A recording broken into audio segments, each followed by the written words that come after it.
Hey, you, what are you doing here? Get out of here. I'm just kidding. Welcome to my table with my two sweet babies, Digitakt and Digitone.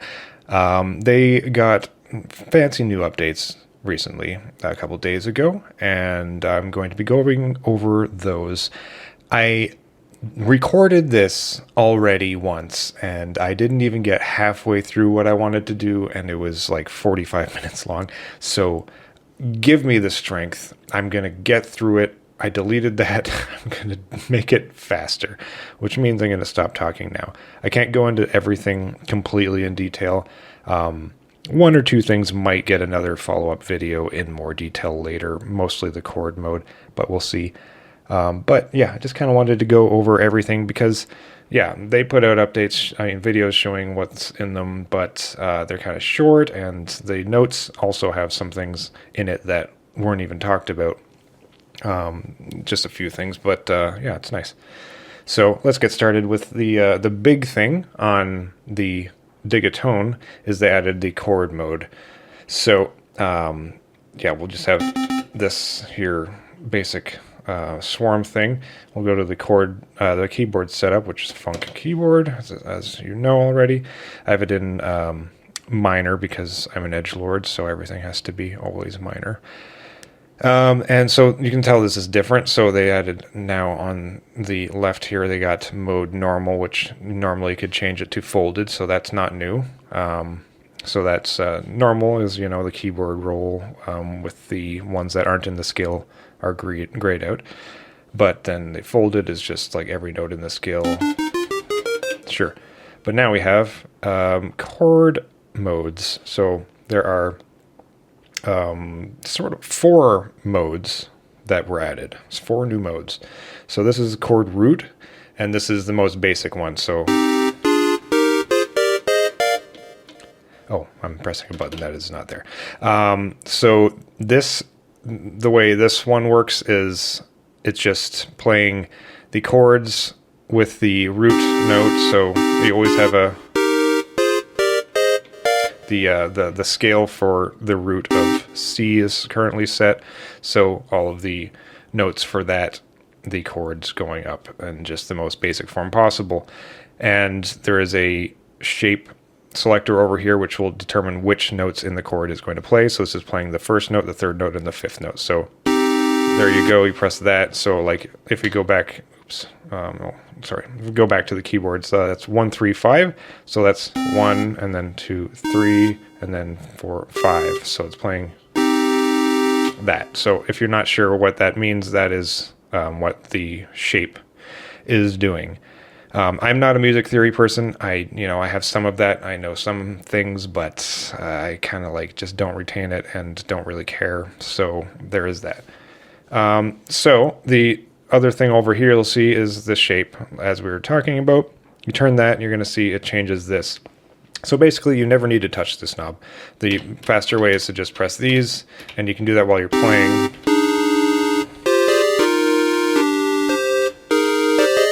So imagine that you're playing something good and you're someone that knows what they're doing.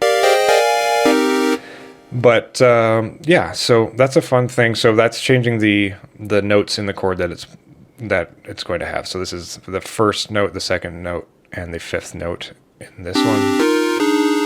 And then this is just 1 and 3.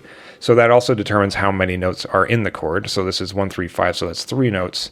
So you also have to keep in mind that's using 3 notes of your 16 notes polyphony, which, you know, is totally fine because, yeah, you're not going to have like 17 chords happening at once, but just keep that in mind. So yeah, these ones that are like 1, 3, 1, 4, 1, 5 are just playing 2 notes. But then we got the whole thing up here for bass octave. So turn that to the right, doesn't do anything because you're lowering. So turn it to the left, and now we got bass octave -1. So it adds another note, which is the same note as the primary note, like the root, I guess. So this is like C. Like this would normally be just C and G. So they added another C and an octave lower. So that is what that does, and you can do 2 or 3 octaves. So that's pretty sick.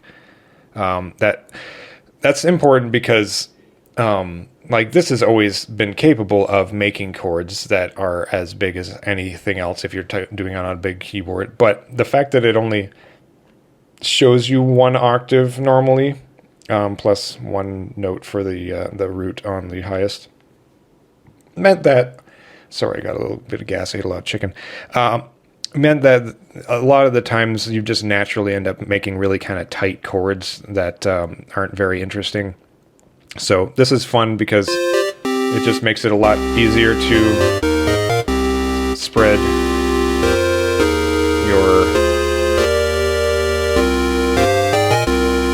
your chords and make them more interesting to listen to. So that's that. And then the next mode is chord center. So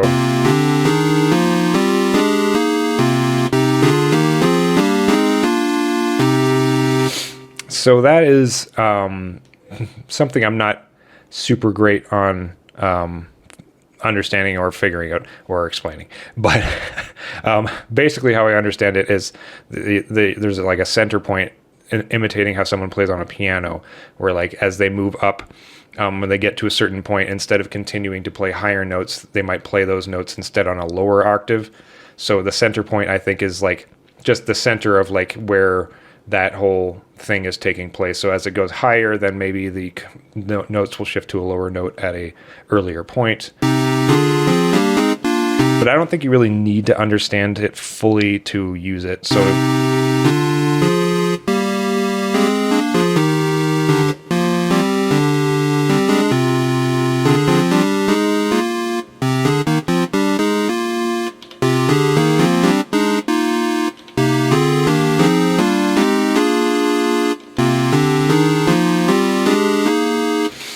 it's just kind of like you can just use it to get different feels for the chords and just like make things more interesting. And yeah, I think that is a very useful thing to make you, like, for someone who doesn't have like a super good brain for making chords and stuff, to be able to get in there and make like interesting stuff worth listening to. That isn't just like the same boring couple notes, as I am guilty of doing. And I love nice chords and I love nice melodies. I'm a very melody-oriented person in my music, but I'm also like, it's hard to really think in chords on this keyboard. So I think adding these massively improved the usability of the Digitone, and is, I think, the best thing they could have added to this. So I'm really glad that they did that. And the bonus is that this also works on MIDI tracks. So if you're using this to control MIDI things, it's way better in that regard now. Unfortunately, the Digitakt doesn't have that, so it's still the same way it was, which is still fine. But, I mean, if you have both of them and you're doing MIDI, you're going to want to use this to control MIDI, definitely, unless you're not doing chord things and you're just doing percussion, then that's fine. Anyways, getting stuck on this, I'm going to go to chord spread. So chord spread is the same as the last one, chord center, where it's still center based, except they take, all it is they take the highest note in the chord and they put it up an octave. So that, coupled with the bass octave being lower, really just like makes these massive wide chords that sound awesome.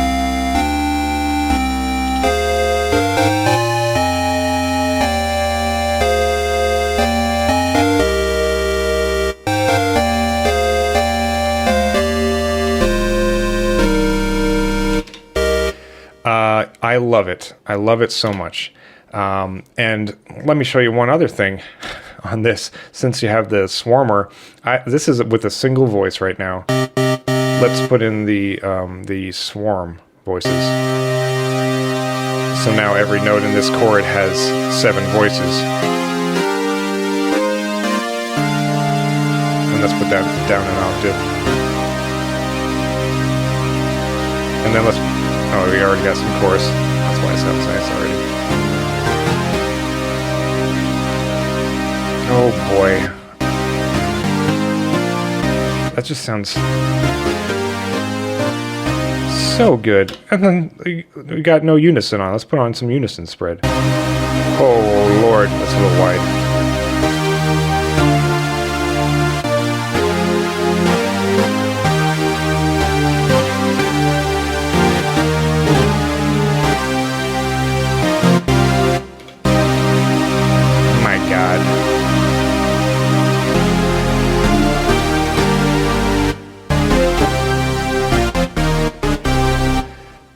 So that's great. Okay, I know I'm lingering on this and I said I was going to make it short, but that is, I think, just too important of a thing that it needs to be shown off more.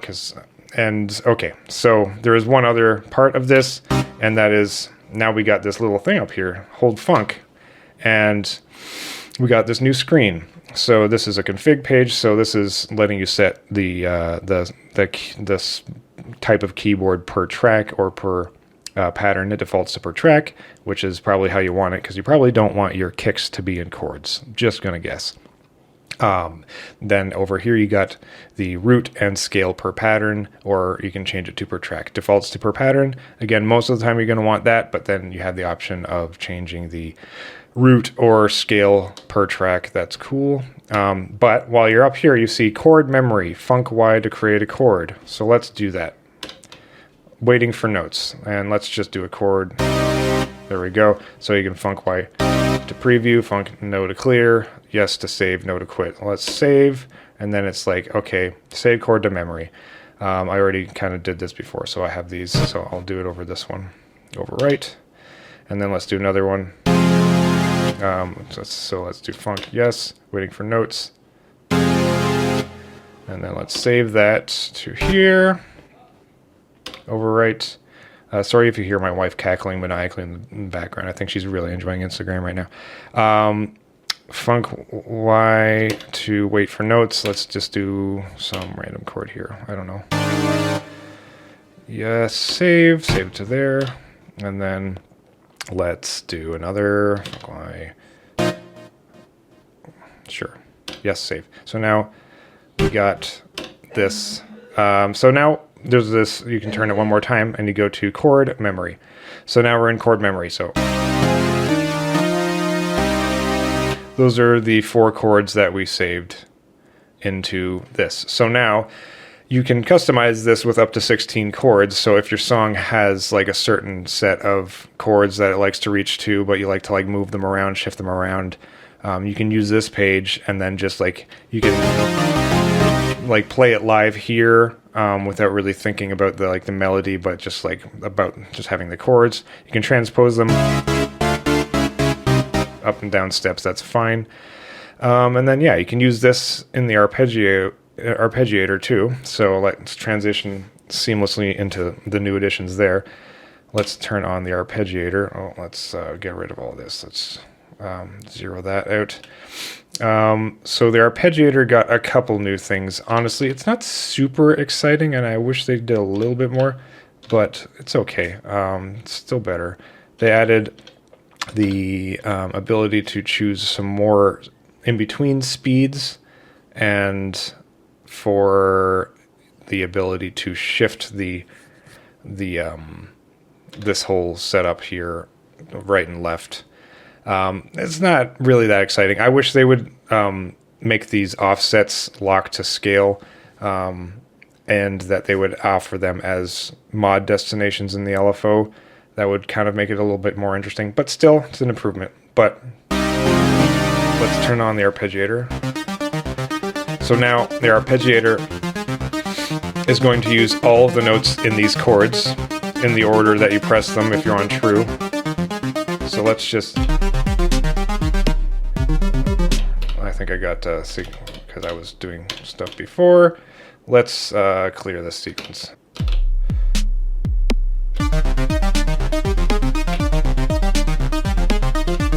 So now I got this cool ARP sequence going, and now we got these in-between speeds. So we used to just have like the solid ones and I think dotted notes, but now we got these Q. I'm not really sure what that is. Some other in-between thing. Someone could probably say. And then T, I assume, is for triplets, which is nice. Having a triplet arpeggio is a fun thing to have. So then the other thing they did was, let's just shorten this so that you can kind of tell. Okay, so now we just got this arpeggio with a single note, but I have it set to 4 notes long, and the first one goes up. And let's make this note go down an octave. So now we can shift it. So funk left and right, we'll shift it. So now.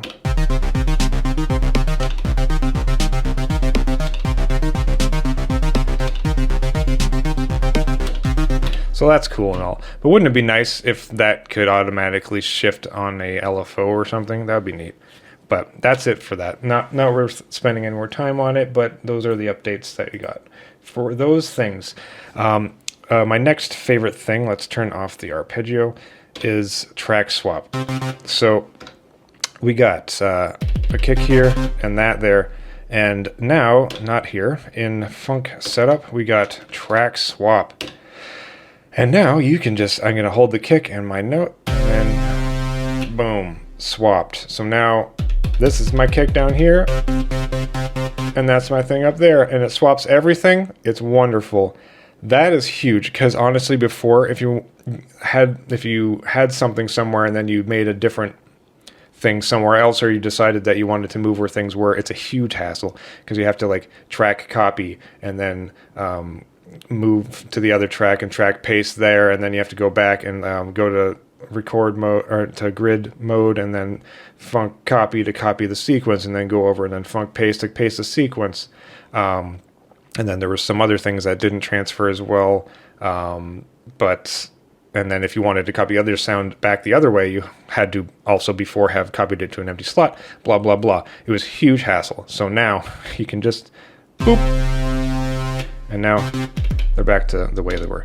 And that is amazing for people that are obsessed with organization and have stupid brains like myself. Also good for setting up for like a live set or something if you need to have something a certain way. But that is enough for that. It is a great feature, and yeah. Another thing they added is overdub for live recording, which I really like. All right, let's go back to this and then.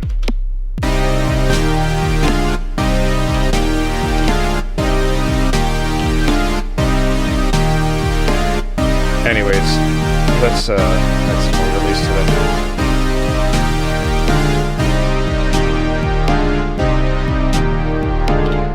And now let's say that I want to record another melody on top of that. Before, if you held any notes during another live recording, it would erase anything that it covered, and it sucked.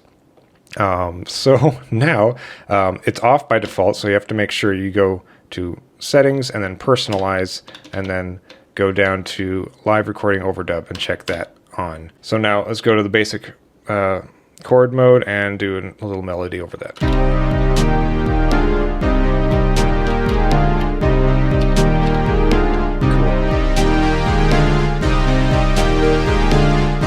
So now you can hear the chord and the new melody are both there. And that is awesome. Obviously, that works best with the Digitone. They did add that to the Digitakt as well, but this is a monophonic device, so you can't magically have polyphony by recording a note over another note. It's still not going to work that way. But at least you know that when you record new notes, it's you can kind of like not overwrite the other ones. I actually haven't tested it, so I don't know if it will like overwrite, or if it won't overwrite anything. That's worth testing. But it will work for MIDI. So if you're using MIDI with this, then you can do this to make chords that have melodies over them and stuff. So it's definitely an improvement. Good to have. I don't see any time where I would ever want to record and not be adding notes instead of writing over things, because normally if I want to get rid of notes, I would just clear the sequence first. But I guess, everybody has their own workflows, and it's good to have as an option either way. But that is that. So that is, move on to the next thing. And let's just mute this for a sec. So they have block all. So parameter locking obviously is a big thing on these. So what this does is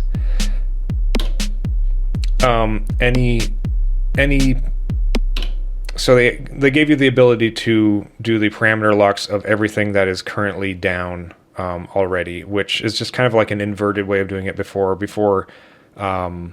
If you parameter locked something, you would just be parameter locking like one thing at a time, and you would have all the other notes be just like the bass sound that you set here. But so let's just show you. To do it, you have to hold a trig in grid mode, and then hold. It's a little tricky, and you have to hold track and then change something. Something that will actually hear. There we go.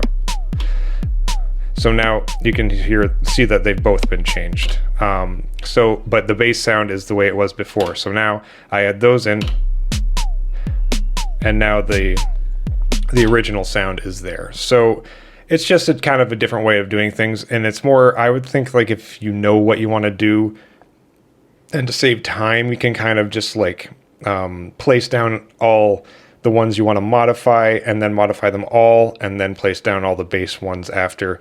I don't know. It's just a different way of doing things.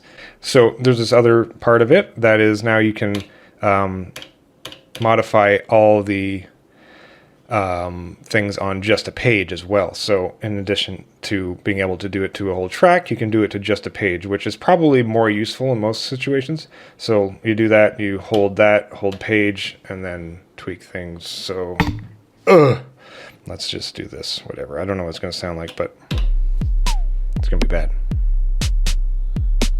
So whatever, we got some bassy notes on that.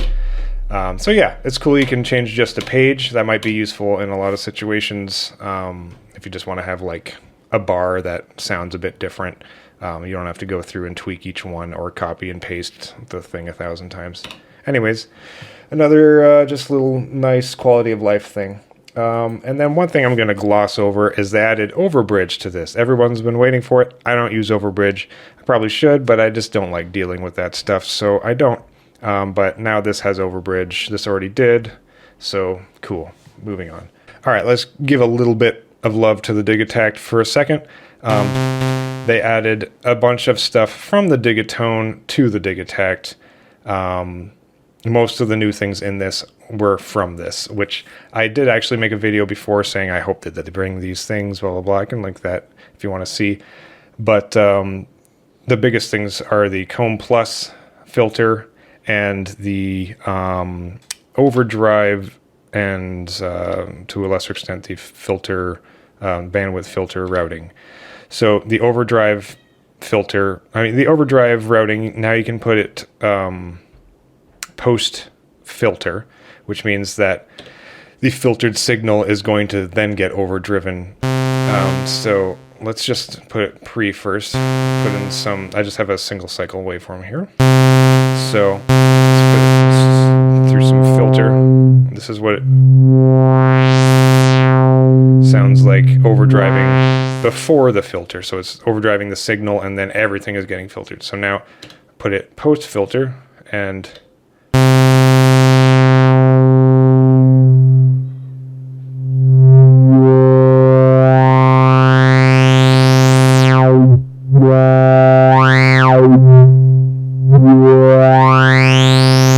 like a lot more like nasty like tones and stuff in there. It's pretty fun. So yeah, I'm glad that they did that. There's lots of options for different like sound design there.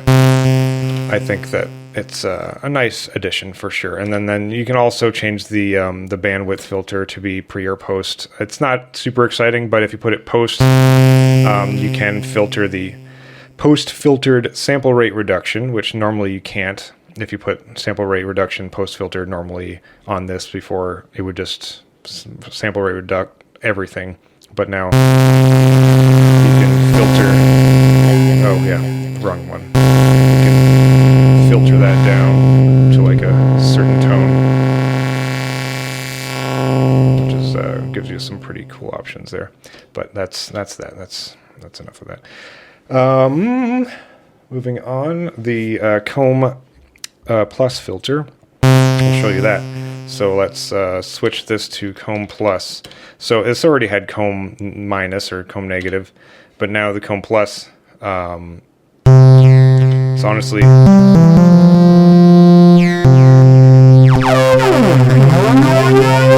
the more fun one, I think, of the two.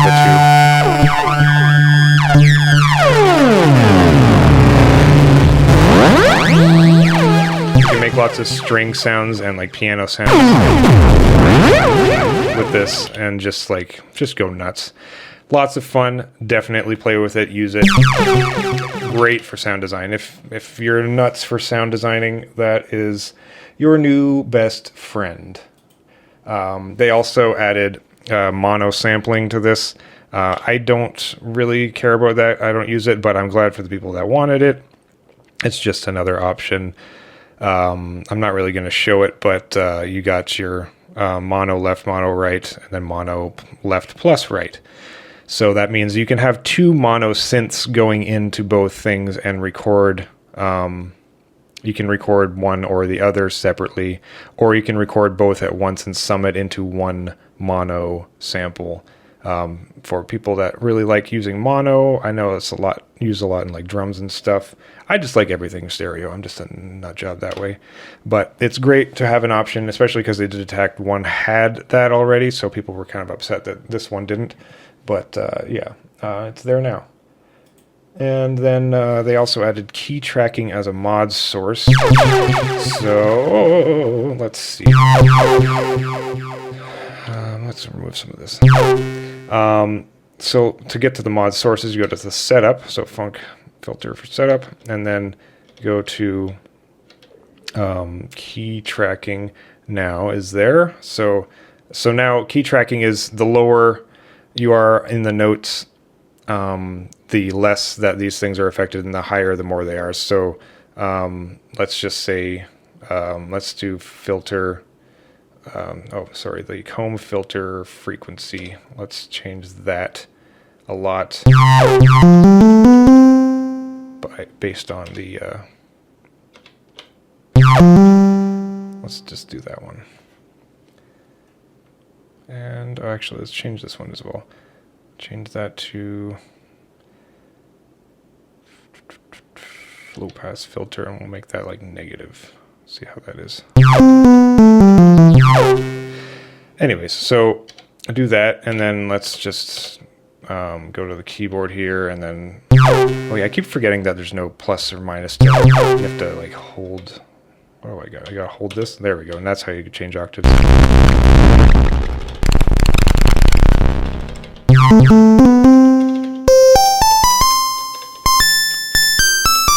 Anyways, point being, as I'm going up, it is changing the filter frequency up, and the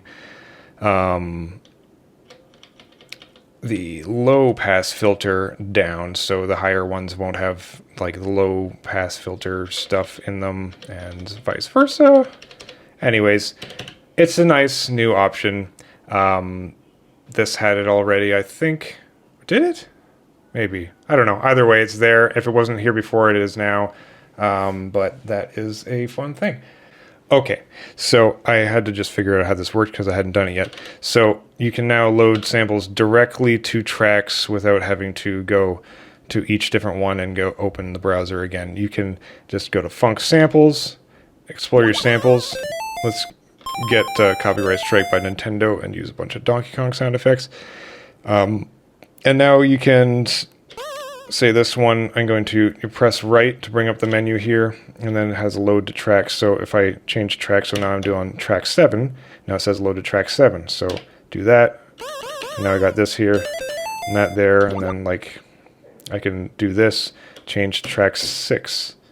Go over, load to track 6. Yes. Now I got all those loaded up so fast. It was a bit clunky before the way I had to do it, so that's actually great. That is probably how I will load all of my samples in the future. Nice new feature. Thank you, Elektron. Okay, they also fixed a ton of bugs. I'm not going to go over them all, but one nice one that they did improve a lot is the clicking on samples on the Digitakt. Yeah, you probably have run into lots of like clicks when it gets to the beginning of a sample again, when it's looping and stuff. It's not gone, but it's definitely a lot improved. So what did I do here? This is the... Yeah. So I recorded before I updated, I recorded a sample of something in warp mode and in grid mode. So this is the one in warp mode. So I just recorded it to get a sample of what all the clicking sounded like. So you can hear like all the grainy sounds. It's like it clicking. Like I'm sure you can hear. Maybe if I shut up, stop talking.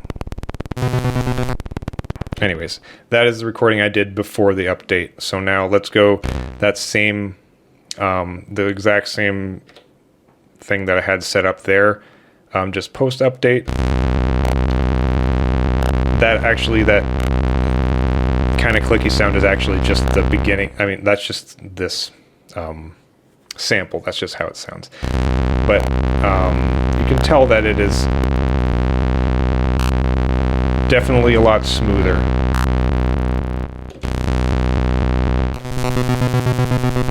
They really did improve it a lot, actually. And then this one is the grid mode, which is probably even worse. All that grainy sound. That was the original one before the update. And now this is the grid mode. So let's just go. So smooth. I don't hear any clicks. And that's what I did to record this. I was just doing the same thing. And listen to how horrible that sounds. So they did a lot to improve that. That's really good. That's pretty important because this is a sampler. So if the samples have these clicks, then it's not great. But now it is a lot better. You do still hear them sometimes, but I think it's kind of impossible to avoid. But it's real good. Okay, and I'm going to try to speed this up a little bit because we're going to get into some of the less exciting things, but still pretty exciting to some people. So one thing that they added, I thought that I really wanted until I tried it, and then I realized I don't, but it's nice that it's an option now. In Personalize, they added the option for track select. So normally you press a track, and it plays the sound and selects the track. If you want to select it silently, you have to hold track and select, and then it won't play the sound. So if you're playing live and you don't want it to blast out like a kick drum, you have to do that. Otherwise, it's going to do that when you select it. So they added several options, actually. So the normal is the way it was before. They got silent, manual, and inverted. So I'll do inverted first, is the opposite. So now I can select tracks without making a sound. This is good to do if you're about to play live. You can go and switch to this, but otherwise you kind of run into issues. So if you hold track and select, then it'll play it. But let's just say I'm in keyboard mode and I'm playing this and I want to switch to a different track.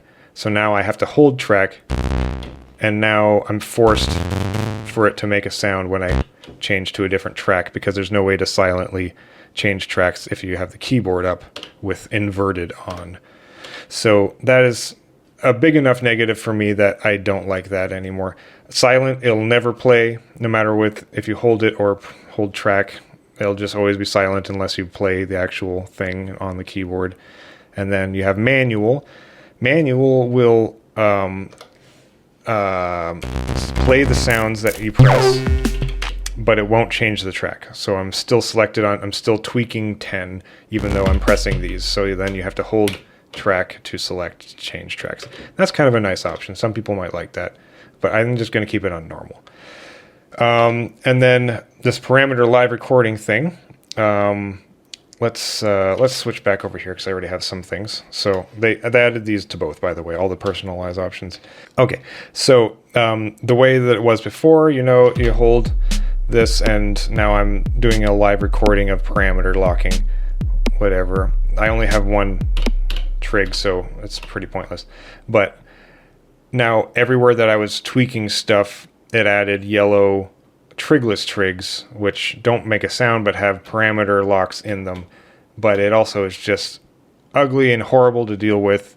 And a lot of the times you don't want that. Like, it does, they are useful sometimes, because like if you have like a held note and you want to like change the LFO speed part way, you can just like hold funk and place one.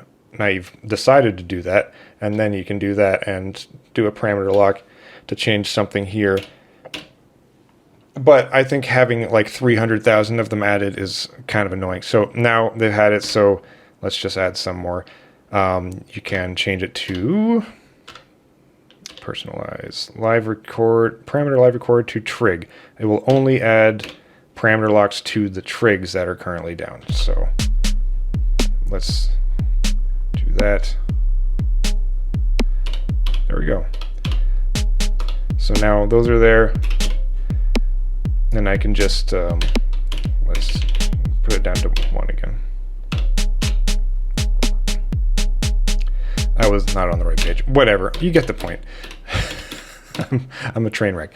So yeah, it'll just add them to the things that are there, and then everything else is untouched. Great. That is on both machines. There's also just a couple more things in here. So there's a thing to make the note edit menu button not work if you are outside of grid recording mode.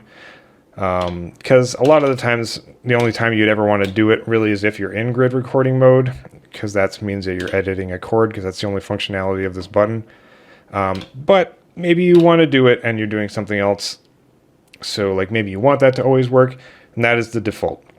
But if you want to avoid accidentally pressing this, if that's a problem for you, personalize, you can now change it to record, which means that it'll only happen if you're in grid record mode.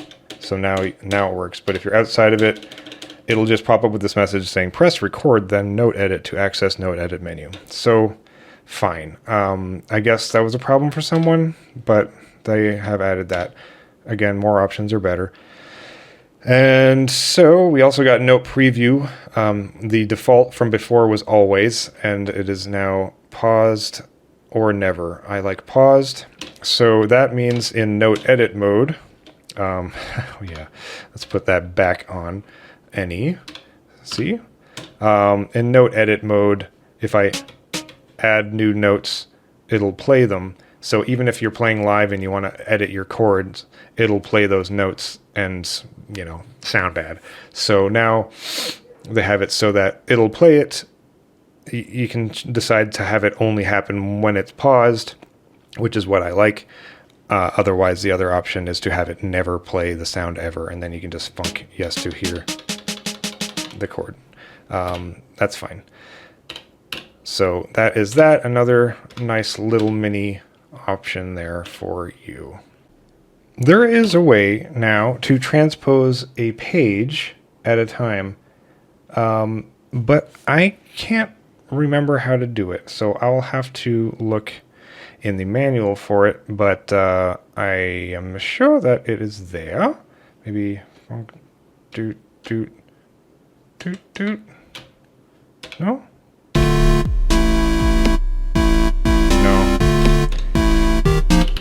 Anyways, I know they did that, and if I can remember how to do it, I will add it in the notes, but I can't figure it out right now. I'm not going to waste any more time. But that will be useful for, adding some variety to a melody if you can just change one page at a time with transposition. So I'm pretty sure that's a thing. I think I even did it before, but I can't remember how to do it. One other simple thing is the Digitone can now preview kits. So that's nice. So you know more what you're getting. Obviously pretty niche thing, but the Digitakt can't do that, which is understandable because it would have to load all the samples. So that is that.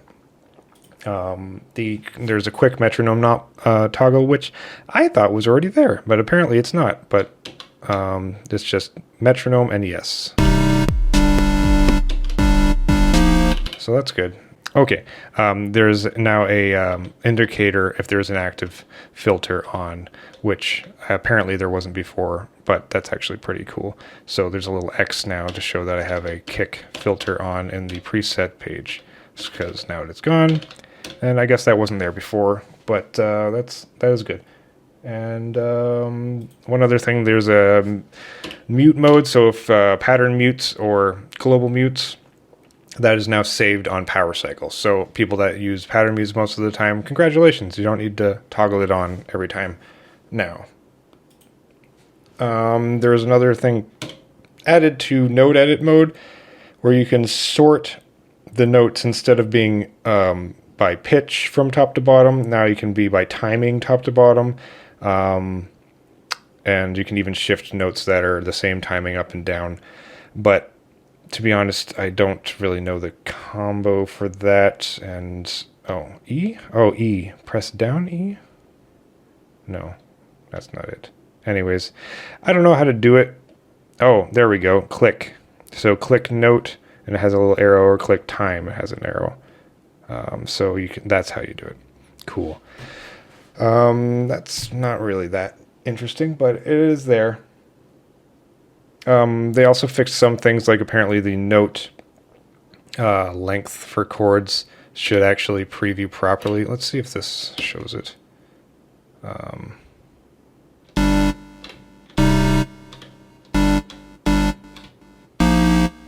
Yeah, so it has the actual length of the chords being played now, because that's a short one. Before, when you did previews like that, it would just be like the default length, so everything sounded the same, but now I guess you can hear how it actually sounds. And also in note edit mode, when you preview, I think it'll actually show it with the parameter locks and stuff, because before apparently it didn't. So that is another nice thing. And they some other things. They adjusted the velocity curve for the volume. I didn't really notice anything before, but let's just see what it sounds like now.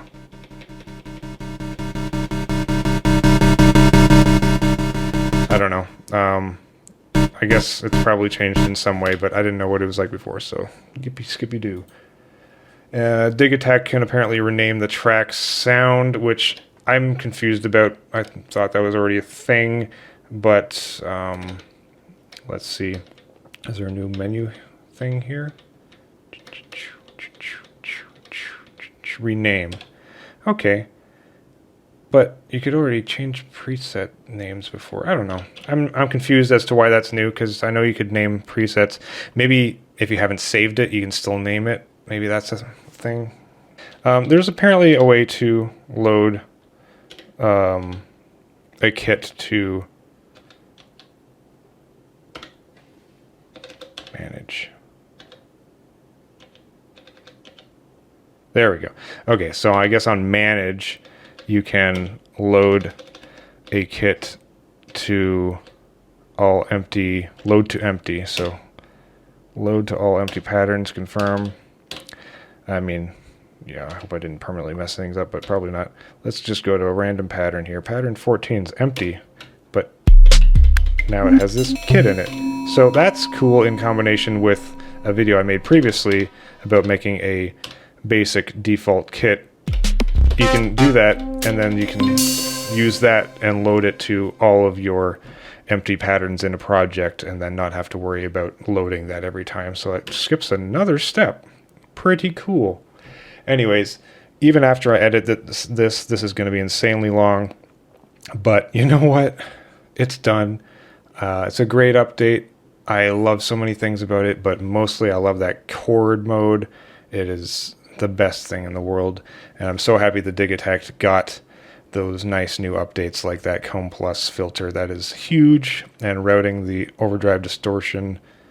Very nice stuff. Thank you for Elektron for adding to this already great package. So yeah, enjoy. My throat is destroyed, and I am delirious from talking too long to my desk. So I hope you enjoyed this. And yeah, make some music, watch some videos, and have a lovely day.